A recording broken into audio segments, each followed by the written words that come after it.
Animal giants have always fascinated people. Amazing properties were attributed to these gigantic magical animals, and a mystical genealogy grew up around them. Many became heroes of myth and legend. Imagination came to the rescue when reality would not suffice. Dragons, the giant bird known as the Roc, tremendous whales that carried cities on their backs, the Ouroboros snakes, turtles and elephants on which the world rests, all are still alive in fairy tales and legends. But what about in reality? Our geological past on this planet is rich in very real giants. They are somewhat inferior in mass to our contemporary, the blue whale, which weighs up to 150 tons and is considered to be the heaviest of all the creatures ever fashioned by evolution. But in terms of size, many extinct species were superior. Of course, dinosaurs are the first thing we remember when we talk about giant animals of the past. But there were more than enough giants besides these huge reptilians. Natural selection has led to the appearance of huge insects, amphibians, mammals, and other reptiles. Some of them became ancestors of modern species, others completely died out, and therefore appear especially unusual to us now. We will talk about a dozen such leviathans that once roamed the earth. Meganeura. Meganeura is a giant insect that is related to modern-day dragonflies, but differs in several features of the structure of its body. Its wingspan reached 2.1 feet, about 65 centimeters. Such creatures rose into the skies of our planet 300 million years ago. For the first time, gigantism among arthropods was associated with the changes in the gas composition of the atmosphere, precisely after the discovery of the remains of the Meganeura in 1880 in France. What happened was, 400 million years before our time, plants learned how to produce a new, strong polymer called lignin, which allowed trees to grow tens of meters high and not break in the wind.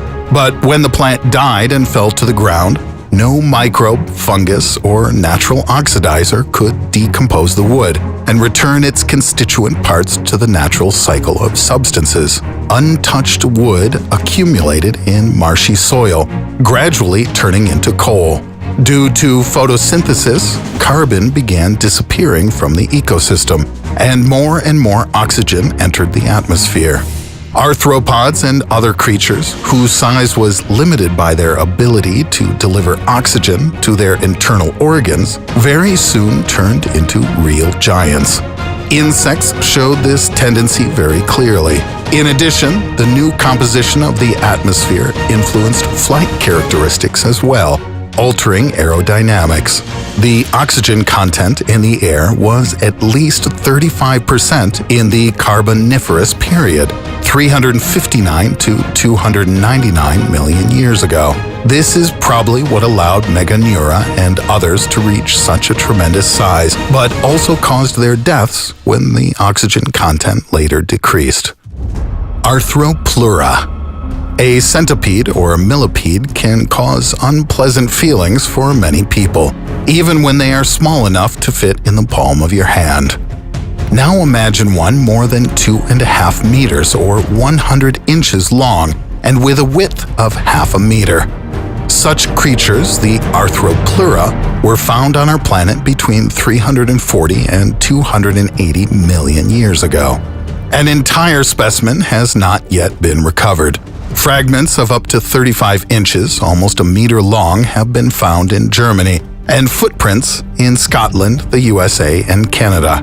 It's assumed that the huge body was divided into 36 segments, covered with plates from above and along the sides. It probably fed on fallen leaves and other decaying plant remains. According to scientists, an Arthropleura of medium size could eat about 1 ton of vegetation a year. It likely loved ferns, as researchers have found the undigested spores of this plant in its digestive tract. There is also an assumption that though small individuals were vegetarians, large individuals may have alternated plant food with the hunting and eating of small animals.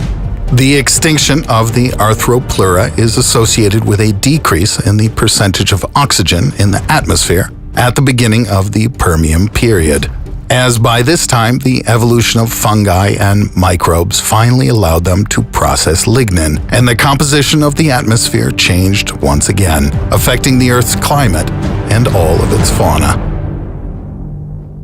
Sarcosuchus imperiale. Crocodiles even now reach impressive sizes. There are known specimens up to 136 inches or 3.5 meters long and weighing up to 2 tons. But this prehistoric predator, Sarcosuchus imperiale, floating in the rivers of the northern part of tropical Africa 110 million years ago, reached 472 inches, that's 12 meters in length, and weighed an astounding 8 tons.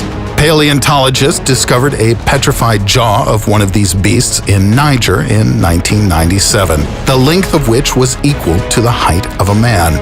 It is very likely that he ate not only fish, but also small dinosaurs. A huge, very durable skull, more than 39 inches or about a meter in length, and an incredibly strong outer shell protected Sarcosuchus from predatory dinosaurs. At the end of the upper jaw, there was a semicircular outgrowth that acted like a hook. Outwardly, this monster probably resembled the modern Ghanaian gavial, which is found in India and Nepal. But in the modern world, there are no direct descendants of the Sarcosuchus imperiale. It belongs to a completely extinct family of reptiles. Interestingly, at that time, the relatives of modern alligators reached 10 meters in length. It's likely that such heavy and unwieldy animals didn't live on land, but water, supporting their weight, allowed them to grow to such enormous sizes. The mouth of the Sarcosuchus had a rounded shape that allowed it to capture large fish, or to drag prey from the shore into the water. With more than 100 massive teeth and the monstrous power of its bite, which is estimated at between 33,000 and 44,000 pounds, gave Sarcosuchus a death grip, and it could easily bite in half any of its victims. Modern crocodiles tear their prey to pieces, spinning in the water. Sarcosuchus was not capable of performing this technique. He moved on 4 legs, and so he was mobile in the water, but quite slow on land. At best, he could perform short sprints for very short distances. Metaposaurus. Another fancier of fish, and in this sense, a competitor to super crocodiles, was Metaposaurus, a giant carnivorous amphibian with a wide and flat head, whose mouth was dotted with hundreds of teeth. His appearance resembles that of a salamander, and they are distantly related. The petrified remains of this creature can be found in Germany, Poland, North America, Africa, and India. The 2-meter-long Metaposaurus, with its poorly developed limbs, probably didn't spend too much time on land. It likely preferred its water habitat. It is considered the progenitor of most of our current amphibians, including frogs and newts.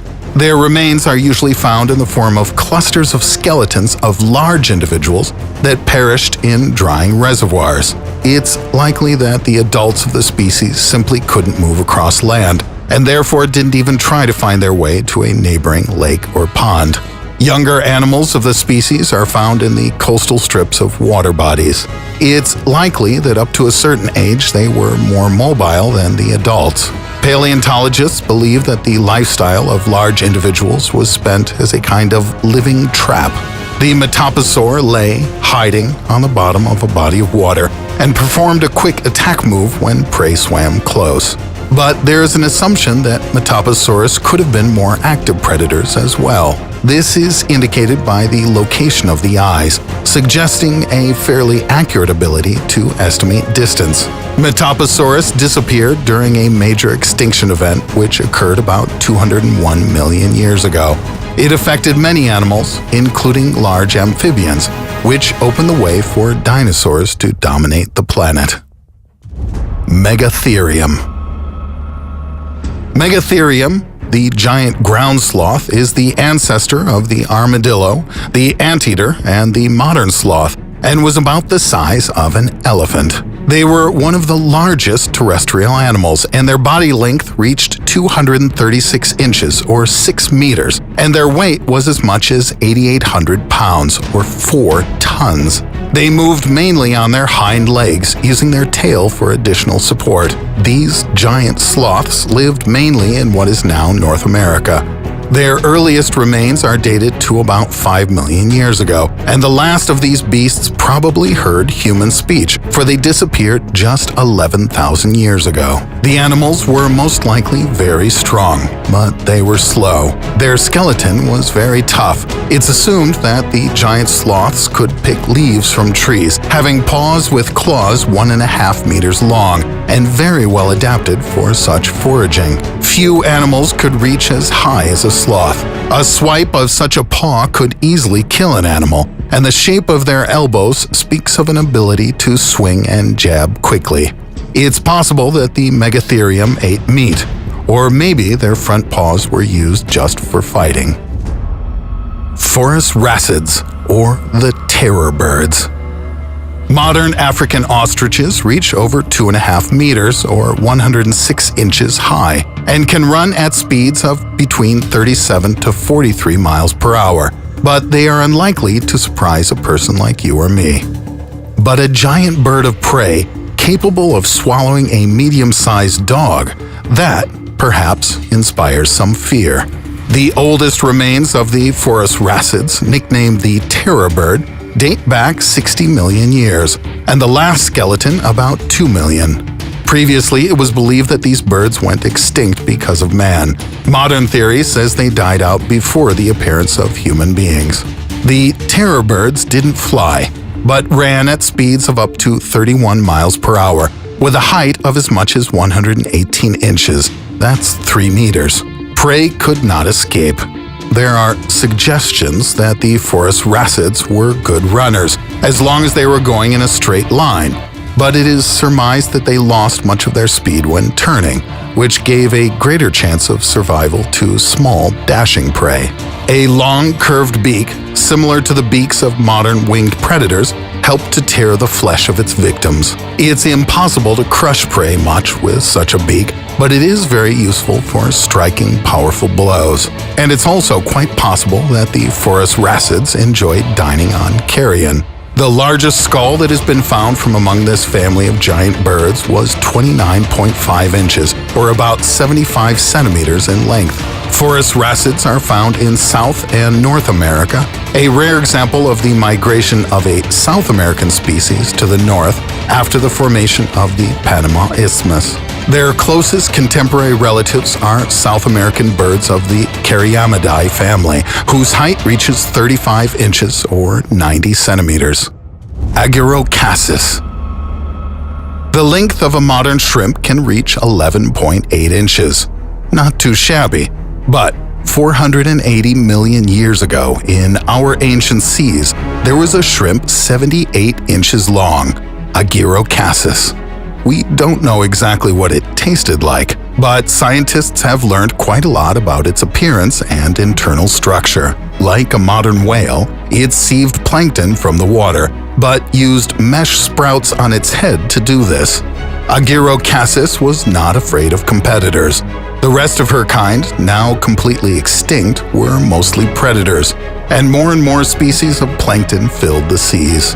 The structure of its body is so unusual that, until 1985, paleontologists generally believed that the torso was that of a sea cucumber.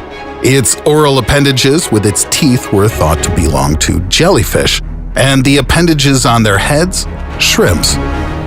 The scientific adventure of the Agorocassis did not end there. For quite some time, paleontologists, relying on incomplete prints and fossils, thought that the animal had one pair of flexible blades on each side for each segment of its body. It turned out that on each segment of this huge body there were 2 pairs of such blades, and they correspond to the upper and lower limb elements of modern arthropods, now represented by insects, spiders, and crustaceans. And in some species, the paired lobes fused. This is what allowed the Agirocassis to be called an ancient arthropod.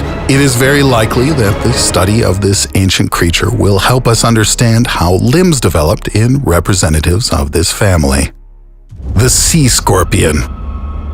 The sea scorpion can scare anyone with its appearance. Its body was 79 inches or 2 meters in length and calls to mind both a spider and a crab. It probably preferred fresh water, so 390 million years ago it could be found on the bottom of a river or a lake and primarily dined on fish. Its dimensions were determined by the discovery of a petrified claw with a length of 18 inches, almost half a meter, discovered during excavations in Germany near the town of Prüm. Some researchers believe that such a length is a consequence of the then different composition of the atmosphere, containing 35% oxygen and not 21% as it is today. Their opponents believe that these maximum dimensions were determined by other factors, such as the mechanical properties of the exoskeleton, the movement of the body in space, breathing, and especially the energy costs of molting. Additionally, it may be because of the small number of predators, including predator fish, that lived in the area. Titanoboa. An enormous snake, Titanoboa, appeared on this planet 60 million years ago, after the extinction of the dinosaurs. The length of her body reached 46 feet, that's 14 meters, and her weight exceeded 1 ton. The petrified remains of one specimen were found in a coal mine in Colombia in 2009. Titanoboa strangled its prey just like its current relatives, boas and anacondas, but the largest of today's snakes are less than half the size. Her prey could even be such large beasts as crocodiles. It's likely that a snake of this size could maintain an acceptable body temperature only because the climate was warmer. Scientists argue over exactly how warm it was. According to one estimate, in the ancient tropics, the average temperature would need to be at least 90 degrees Fahrenheit, about 32 degrees Celsius. Otherwise, this colossal snake would not be able to stay warm. Another estimate believes it would need to be 39 to 43 degrees colder, or the enormous serpent would overheat.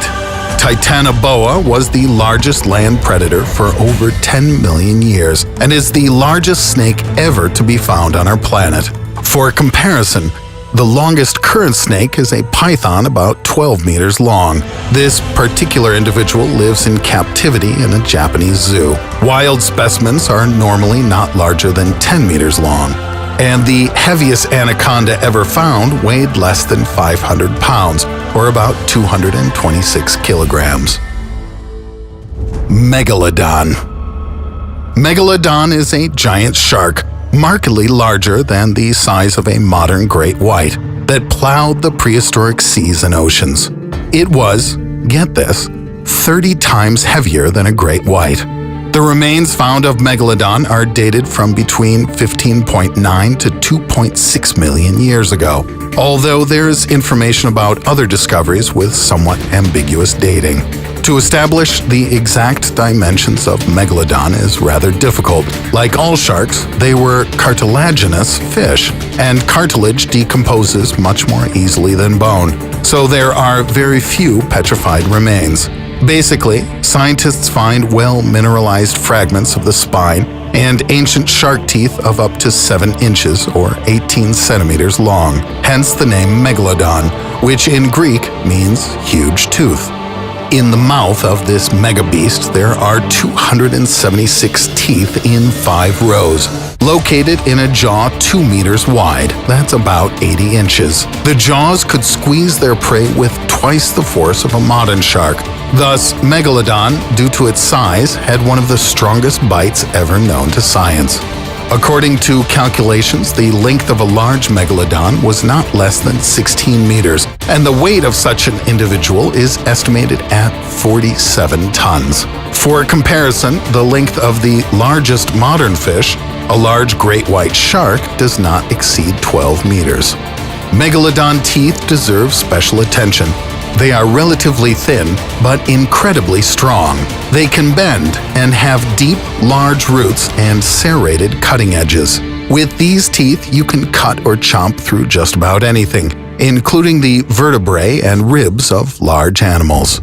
Giant fish, including Megalodon, can never be the fastest swimmers. As their size increases, the body volume grows faster than the surface area, so large fish face the problem of gas exchange. Megalodon probably had a slow metabolism, and it's unlikely that this giant was warm-blooded. Most likely, he attacked his prey ambush-style and rammed it with tremendous force. This was instead of active pursuit, which requires much more speed and endurance. Many paleontologists believe that Megalodon was a super predator who hunted not only fish but also relatively large animals. A large number of whale bones have been found with clear, deep scratches apparently left by Megalodon bites, and even Megalodon teeth have been found stuck in these bones. Perhaps Megalodon tried to kill small prey by breaking through their chest, with large bites for flippers. There is, however, another view that Megalodons were rather scavengers, and these traces of teeth were left not during the struggle, but after the death of the victims. With the cooling of the Earth, the shallow seas on the shelf disappeared. The currents changed, the ocean became colder, and this affected the food base of the Megalodons. In addition, there were newer, successful competitors, the ancestors of modern killer whales. The concurrence of these and other factors led to the extinction of the sea giants. They survived the longest in the southern hemisphere. After Megalodon, whales became the largest of the water inhabitants.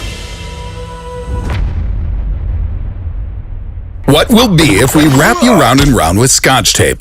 Throw the whole package into a microwave oven. Roast it quite well. Feed that to a giant hungry whale. After that, drown you in the ocean. Then bury you alive, send you into space, then let you drop back down to Earth straight to the bottom of the Mariana Trench. After that, take you out and dry you under a nice warm lightning storm. Dress you up, comb you out, stick you on a plane, climb to a height of 30,000 feet, and toss you out once more, where you plummet back down to the unyielding surface. Of course, without a parachute. What will happen then? Let's ask Arnold. How are you feeling, buddy? You still on your feet? Well then, how about this? There's no time to explain. Just click on the link in the description and watch the first episode in this awesomely great new cartoon series, soon to explode across the entire damn internet. Come on, press the button. You can't resist subscribing to this channel.